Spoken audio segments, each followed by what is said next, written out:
நாலாவது கத்திய பாகத்திலேருந்து ஸ்ரீ சுக பிரம்மர்ஷியாக்கும் வர்ணிக்கிறார். அதனால இங்க ரிஷிருவாஜா ரிஷிஹி உவாச்ச நாலாவது கத்திய பாகம். ந வை மகாராஜா பகவதோ மாயா குண விபூதேஹே காஷ்டாம் மனசா வஜசா வா அதிகந்தும் அலம் விபுத ஆயுஷாம் அபி விபுத ஆயுஷ அபி புருஷஹ தஸ்மாத் புருஷஸ்தஸ்மாத் பிராதான்யே ந ஏவ பூகோள விசேஷம் நாமரூபமான லட்சணதஹ வியாக்யாஸ்யாமஹ. ந வை மகாராஜா பகவதோ மாயா குண விபூதே காஷ்டா மனசா வஜசா வாதிகந்துமலம் விபுதாயுஷாபி புருஷஸ்தஸ்மாத் பிராதான்யே நைவ பூகோளக விசேஷம் நாமரூபமான லட்சணதோ வியாக்யாஸ்யாமா. ந வை மகாராஜா பகவதோ மாயா குண விபூதேஹே காஷ்டாம் மனசா வஜசா வா அதிகந்தும் அலம்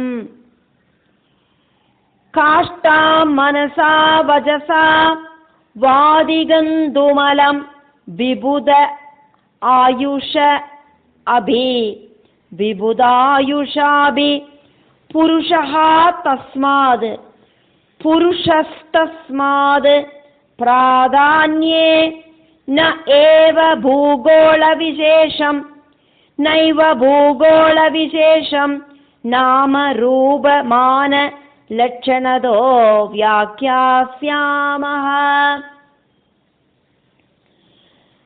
ந வை மகாராஜா பகவதோ மாயா குண விபூதே காஷ்டாம் மனசா வஜசா வாதிகந்துமலம் விபுதாயுஷாபி புருஷஸ்தஸ்மாத் பிராதான்யே நைவ பூகோளக விசேஷம் நாமரூபமான லட்சணதோ வியாக்யாஸ்யாமஹ.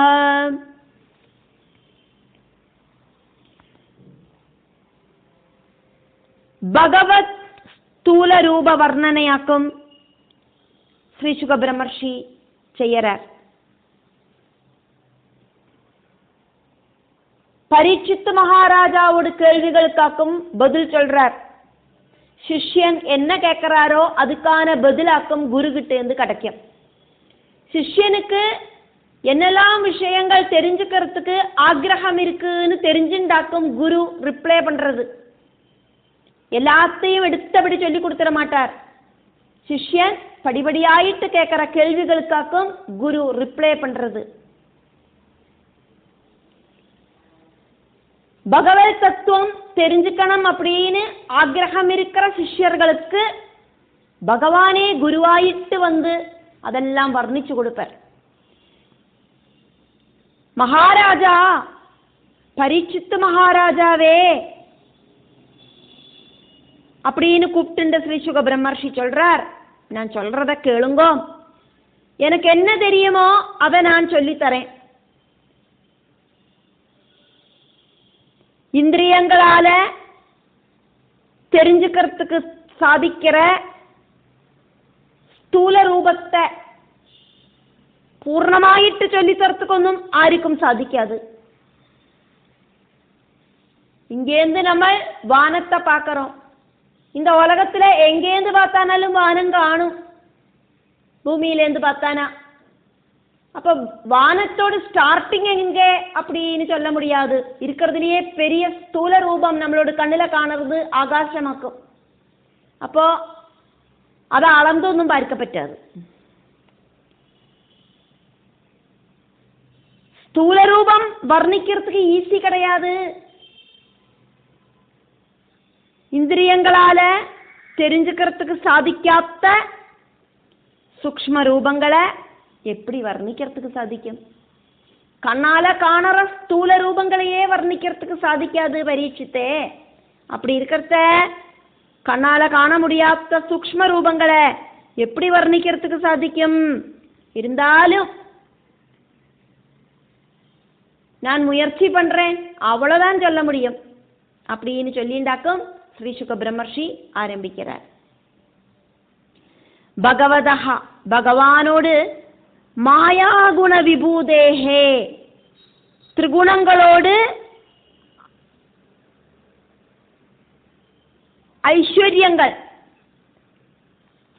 பகவல் விபூதியோடு காஷ்டாம் அதுக்கு ஒரு எண்டு அப்படிங்கிறது மனசா மனசாலேயோ வஜசா வாக்காலேயோ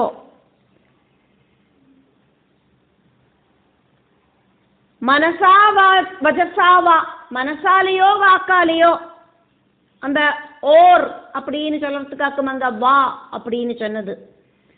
மனசாலேயோ வாக்காலேயோ அதிகந்தும் பிராபிக்கிறதுக்கு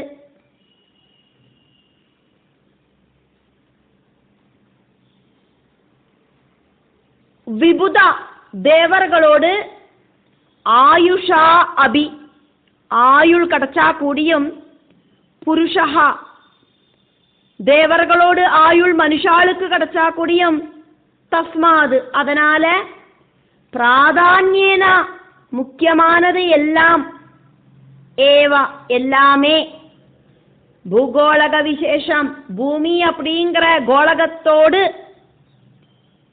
பூமியோடு ஷேப்பு அப்படிங்கிறது கோளகமாக்கும் பூகோளம் அந்த பூகோளத்தோடு நாமம் ரூபா ரூபம் மான அளவு மெஷர்மெண்ட் லட்சணதா லட்சணம்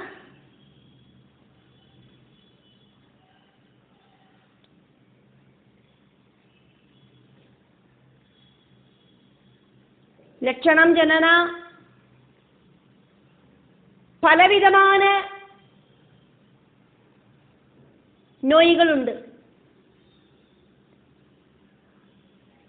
டைஃபாய்டு மலேரியா இப்படின்னு இதுக்கெல்லாம் லட்சணம் அப்படிங்கிறது ஃபீவர் ஆக்கும்.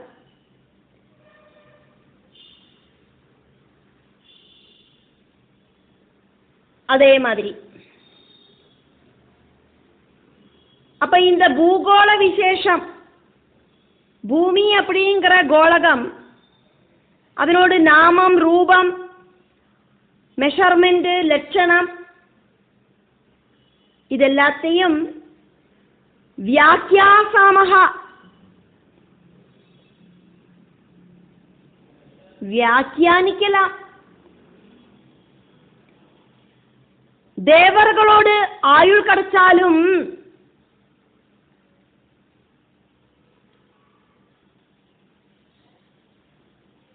அலம் அதை வர்ணிக்கிறதுக்கு அது போரும் அப்படின்னு சொல்றதுக்கு நவை சாத்தியமாகாது.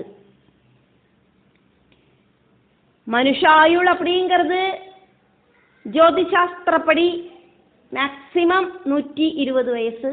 அதை தாண்டி இருக்கிறவாளும் இருக்கா. கேது தசை 7 வருஷம், சுக்கிரதசை 20 வருஷம், சூரிய தசை 6 வருஷம், சந்திரதசை 10 வருஷம், செவ்வாதசை 7 வருஷம், ராகுதசை 18 வருஷம், குருதசை 16 வருஷம், சனிதசை 19 வருஷம், புததசை 17 வருஷம். இது எல்லாத்தையும் டோட்டல் போட்டானா 120 அப்படின்னு கிடைக்கும். ஒரு மனுஷன் ஜனிக்கிறத என்ன நட்சத்திரத்திலையாக்குமோ ஜனிக்கிறார் அப்படிங்கிறத பேஸ் பண்ணிண்டு, எந்த டைம்லையாக்கும் ஜனிக்கிறார் அப்படிங்கிறத பேஸ் பண்ணிண்டு தசாபுக்தி காலங்கள் ஆரம்பமாகிறது. லைஃப் லாங் அந்த தசாபுக்தி காலகட்டங்களோட சைக்கிள் சுற்றி கறங்கின்னு இருக்கும். அந்த தசாபுக்தி காலங்களோட சைக்கிள் உயிர் இருக்கிற வரைக்கும் அந்த மனுஷனுக்கு சுற்றி கறங்கும். ஆயுள் தீர்ந்து போர்த்த அந்த தசாபுக்தி காலகட்டங்களும் ஸ்டாப் ஆகும். ഇത്രയും താൻ മനുഷ്യ ആയുൾ. இந்த 120 வயசுக்குள்ளேயாக்கும் இந்த சுற்றி கறക്കാം. இந்த டைம்லையாக்கும் அடுத்தவாளை துரோகிக்கிறதும் தட்டிமறிக்கிறதும் அட்டிப்பறிக்கிறதும் இப்படியெல்லாம் செஞ்சு வஜ்ராயுதம் பிரயோகிச்சு கீறி முறிக்கிறதா மாதிரி அடுத்தவாளோட மனசை நோகடிச்சுண்டு இந்த பூமியில வாழறதுக்கு மனுஷா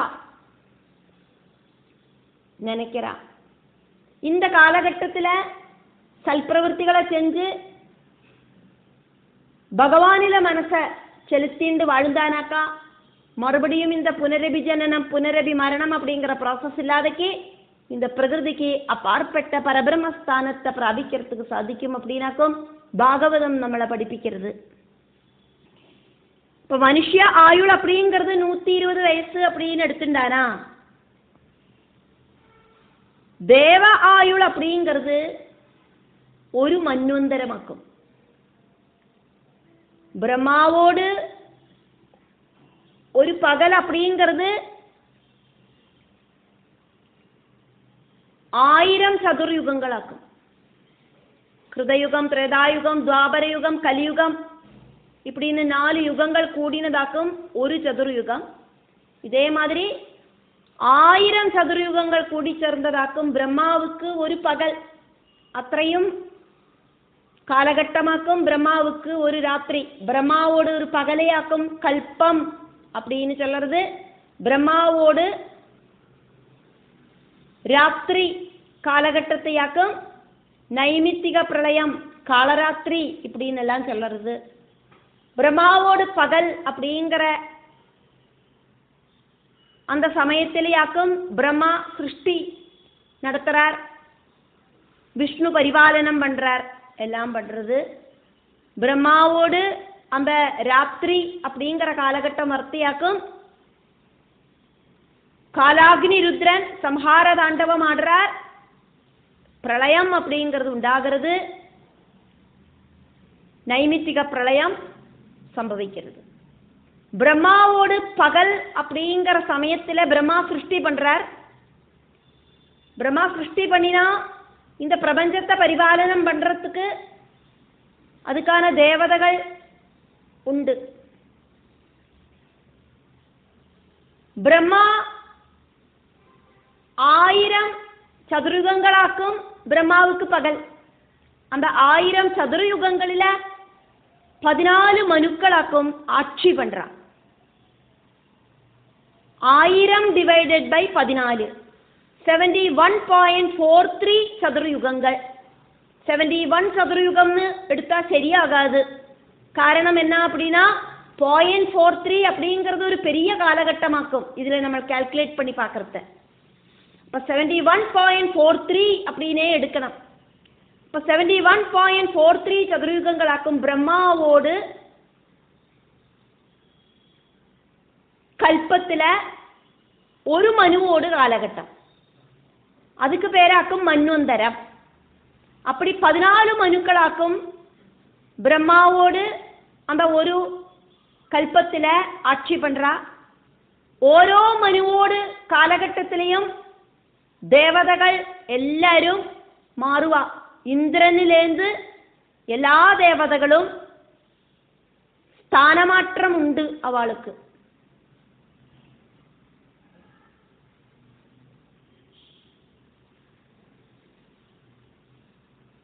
$71.43 சதுர்யுகம் அப்படிங்கிற ஒரு மன்வந்தர காலகட்டமாக்கும் தேவர்களோடு அந்த ஆட்சி காலகட்டம்.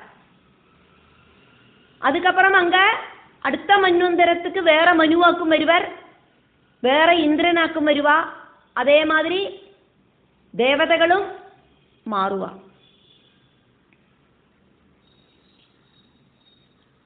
ഓരോ മനുക്കളോട്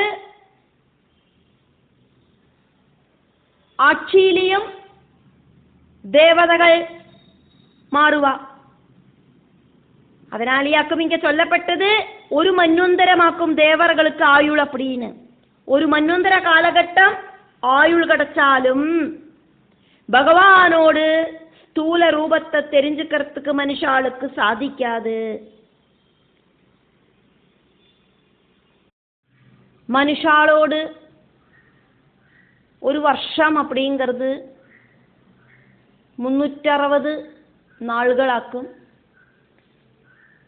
മനുഷ്യാളോട് ഒരു വർഷമാക്കും, ദേവതകൾക്ക് ഒരു നാൾ. 1200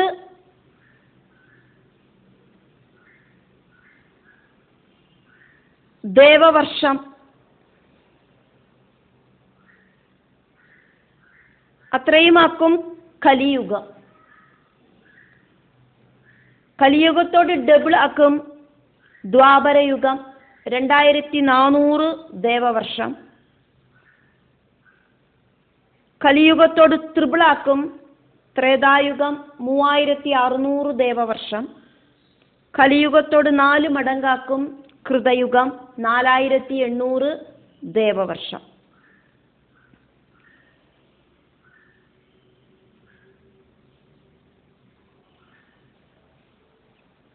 പന്ത്രണ്ടായിരം ദേവവർഷമാക്കും ഒരു ചതുർയുഗം அப்படின்னு சொல்லப்படுறது.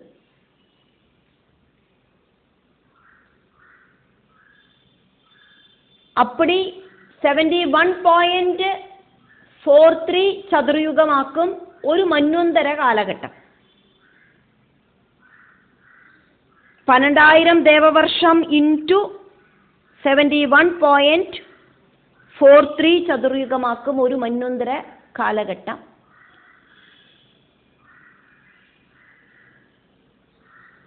12000 ദേവവർഷം ഇൻറ്റു 360 ആക്കും മനുഷ്യവർഷത്തിലെ പത്താന ഒരു ചതുർയുഗ കാലഘട്ടം.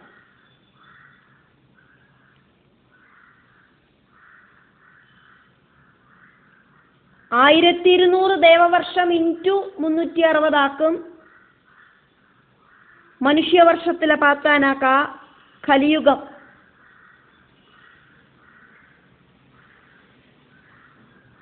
4,32,000 വർഷങ്ങൾ. അതിനോട് ഡബിളാക്കും ദ്വാപരയുഗം, 8,64,000 വർഷങ്ങൾ. കലിയുഗത്തോട് ത്രിപിളാക്കും ത്രേതായുഗം, 12,96,000 വർഷങ്ങൾ. കലിയുഗത്തോട് 4 മടങ്ങാക്കും കൃതയുഗം, 17,28,000 വർഷങ്ങൾ. ദേവറുകളോട് കാലഘട്ടത്തിൽ பார்த்தானாக்க ഒരു ചതുർയുഗം அப்படிங்கிறது 12,000 ദേവവർഷമാക്കും. ഇത് മനുഷ്യനോട് വർഷത്തിൽ കാൽക്കുലേറ്റ് பண்ணினானா ഇൻറ്റു 360 43,20,000 വർഷങ്ങളാക്കും. മനുഷ്യനോട് കാലഘട്ടത്തിൽ കാൽക്കുലേറ്റ് பண்ணினானாக்க ഒരു ചതുർയുഗം. அப்படி 71.43 ചതുർയുഗ കാലഘട്ടങ്ങളാക്കും ഒരു മന്വന്തര കാലഘട്ടം. അത്രയും കാലഘട്ടമാക്കും ദേവറുകൾക്ക് ആയുൾ அப்படிங்கிறது இருக்கு. இப்போ தேவர்களோடு ஆயுள் அப்படிங்கிறது மனுஷாளுக்கு கிடைச்சா கூடியும் பகவானோடு இந்த வர்ணனையை பண்ணறதுக்கு சாத்தியமாகாது அப்படின்னாக்கும் ஸ்ரீ சுக பிரம்மர்ஷி பரீட்சித்துக்கு சொல்றார். இருந்தாலும் என்னால முடிஞ்ச அளவுக்கு நான் உனக்கு சொல்லி தரேன் அത്രയാക്കും சொல்றார். അഞ്ചാമത് ഗദ്യഭാഗം. യഹ വാ അയം ദ്വീപഃ കുവലയ കമല കോശ അഭ്യന്തര കോശഃ നിയുതയോജന വിശാലഃ സമവർത്തുളോ യഥാ പുഷ്കരപത്രം യോ വായം ദ്വീപ കുവലയ കമലകോശാഭ്യന്തരകോശോ നിയുതയോജന വിശാല സമവർത്തുളോ യഥാ പുഷ്കരപത്രം.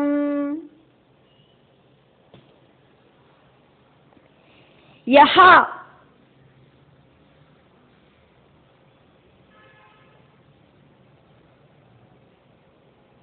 பூமண்டலம் அப்படிங்கிறது ஏதொன்னாக்குமோ அதாக்கும் இங்க வா ஏதொன்னாக்குமோ. யஹ வா பூகண்டம் அப்படிங்கிறது ஏதாக்குமோ. அயம் இந்த ദ്വീപஹா ദ്വീപ് നമ്മളെല്ലാം വാഴற ദ്വീപ് அப்படிங்கிறது ஏதொன்னாக்குமோ. குவலய கமலகோஷ பூமண்டலம் அப்படிங்கிறതിനോട് அந்த பூமண்டலத்தை ഒരു താമര മൊട്ടായിട്ട് സങ്കല്പിച്ചാനാ അതാക്കും കമലകോശം. அபியந்தர அதுக்குள்ள இருக்கிற கோஷஹா அந்த மொட்டோடு நியுதயோஜன விசாலஹா 1,00,000 யோஜனை விஸ்தீர்ணம் இருக்கிற ஜம்பு தீபு. சமவர்த்துளஹா சமவൃത്താകാരமாயிட்டு இருக்கு. எப்படி ஆக்கும் அப்படின்னு ஒரு உதாரணம் சொல்லப்படுறது. புஷ்கரபத்ரம் யதா தாமரை இலை மாதிரி ஆக்கும் ஜம்பு தீபு ஸ்திதி பண்றது. பரீட்சித்து மகாராஜாவே அப்படின்னு கூப்பிட்டுண்டாக்குமே ஸ்ரீ சுக பிரம்மர்ஷி சொல்லறத நம்ம பார்த்துட்டு இருக்கோம். பகவானோடு ஸ்தூல ஸ்வரூபத்தோடு அந்த மகிமையை வர்ணிக்கிறதுக்கு வாக்குகளுக்கு சாத்தியமில்லை, மனசால நினைச்சு கூடியும் பார்க்கறதுக்கு சாதிக்காது. இருந்தா கூட பூகோளத்தை சம்பந்திச்சு இம்பார்ட்டண்டான பூகோளத்தோட நாமம் ரூபம் லட்சணம் விஸ்தாரம் இதெல்லாம் எனக்கு தெரிஞ்ச மாதிரி நான் சொல்லித்தரேன், அவ்வளவுதான் சொல்ல முடியும்.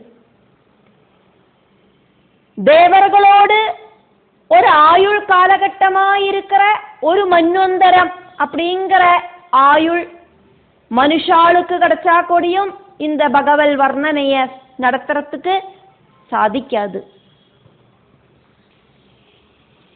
பூகண்டமாயிருக்கிற தாமரை பூகண்டத்தை ஒரு தாமரையாயிட்டு சங்கல்பம் பண்ணினானா அந்த தாமரையோடு கோஷங்களாயிட்டு வர்த்திக்கிற சப்த தீபுகளோடு மத்தியத்தில 1,00,000 யோஜன விஸ்தாரத்தோடு கூடிட்டு தாமரை இலை மாதிரி சமவൃത്താകാരமாயிட்டு ஜம்பு தீபம் ஸ்திதி பண்றது.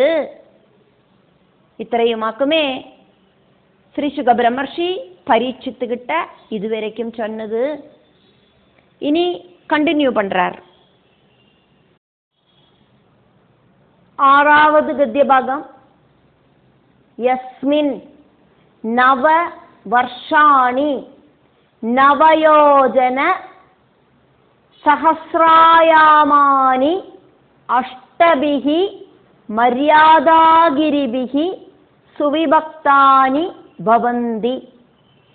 யஸ்மின் நவவர்ஷாணி நவயோஜன சஹஸ்ராயாமான்யஷ்டபிர்மர்யாதாகிரிபிஹி சுவிபக்தானி பவந்தி. யஸ்மின் நவவர்ஷாணி நவயோஜன சஹஸ்ராயாமன்யஷ்டபிர்மர்யாதாகிரிபிஹி சுவிபக்தானி பவந்தி. யஸ்மின் நவவர்ஷாணி நவயோஜன சஹஸ்ராயாமானி அஷ்டபிஹி மரியாதாகிரிபிகி சுவிபக்தானி பவந்தி.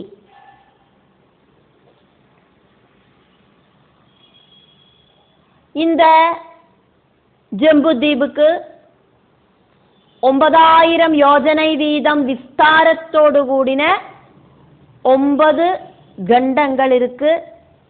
8 பர்வதங்கள் இந்த பூகண்டங்களை தம்மில செப்பரேட் செய்யறது. யஸ்மின் ஜம்புதீபுல 9 வருஷாணி வருஷங்கள். அதானது வருஷங்கள் அப்படின்னு சொன்னா இங்க இயர்ஸ் அப்படின்னு அர்த்தம் எடுத்துக்கப்படாது, உபபூகண்டங்கள் அப்படின்னு அர்த்தம். 9 உபபூகண்டங்கள் நவயோஜன சகஸ்ராயாமானி. யோஜன சகஸ்ரம் அப்படின்னாக்கா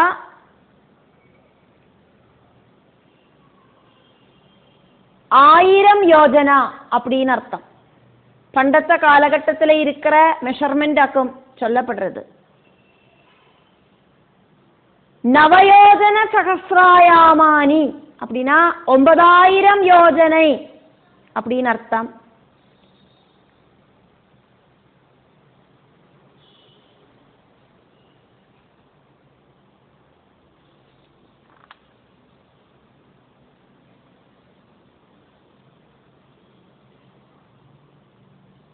ஆயாமா அப்படின்னா விஸ்தீர்ணம் அப்படிங்கிறத നമ്മൾ பார்த்ததாக்கும். ഒന്നാമത് ഗദ്യഭാഗത്തിൽ നമ്മൾ பார்த்தோமே, ഭൂമണ്ഡല ആയാമ, ഭൂമണ്ഡലത്തോട് വിസ്തീർണം. അതെയാക്കും ഇങ്ങ ചൊന്നത് സഹസ്ര ആയാമാനി, അതെയാക്കും കൂട്ടിച്ചേർത്തി സഹസ്രായാമാനി அப்படின்னு சொன்னது. നവയോജന സഹസ്ര ആയാമാനി 9000 യോജന വിസ്തീർണം. അഷ്ടഭിഹി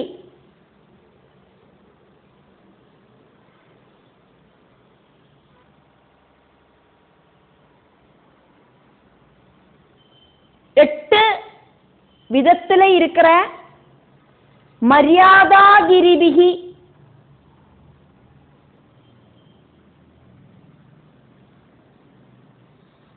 பர்வதங்கள். இந்த சமுத்திரங்களுக்கு ஒரு பார்டர் ஆயிட்டு அந்த பர்வதங்கள் இருக்கு. பார்டர் அப்படின்னு சொல்றதுக்காக இங்க பார்டர் ஆயிட்டு பர்வதங்கள் இருக்கு அப்படின்னு சொல்றதுக்காக இங்க மரியாதாகிரிபிகி அப்படின்னு சொன்னது. அப்படி பார்டர்ல இருக்கிற பர்வதங்களால சுவிபக்தானி நன்னாயிட்டு செப்பரேட் செய்யப்பட்டு பவந்தி இருக்கு.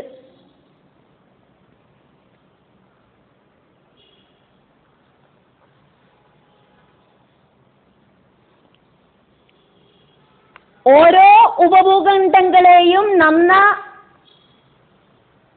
വർണ്ണിக்கிறதையாக்கும் നമുക്ക് பார்க்கிறதுக்கு സാധിക്കും. നമുക്കും அந்த ഉപഭൂഖണ്ഡങ്ങൾ വഴി നമ്മളോട് മനസ്സ കൊണ്ടുപോയി ചെല്ലலாம். ഇതിലെ 9000 யோஜன விஸ்தீர்ணம் அப்படின்னெல்லாம் சொல்லப்பட்டிருக்கு. அப்படின்னா கூடியும் அந்த ஒரு மெஷர்மெന്റ് ഒന്നും പ്രാക്ടിക്കലായിട്ട് അളന്നു பார்க்கிறதுக்கு സാധിക്കാது.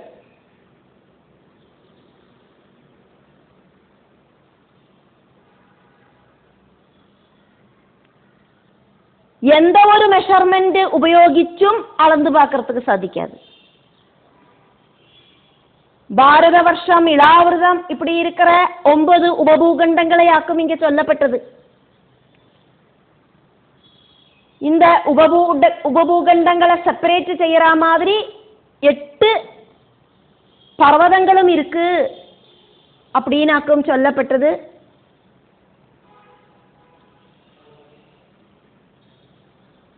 ஒன்பதாயிரம் யோஜன விஸ்தீர்ணம்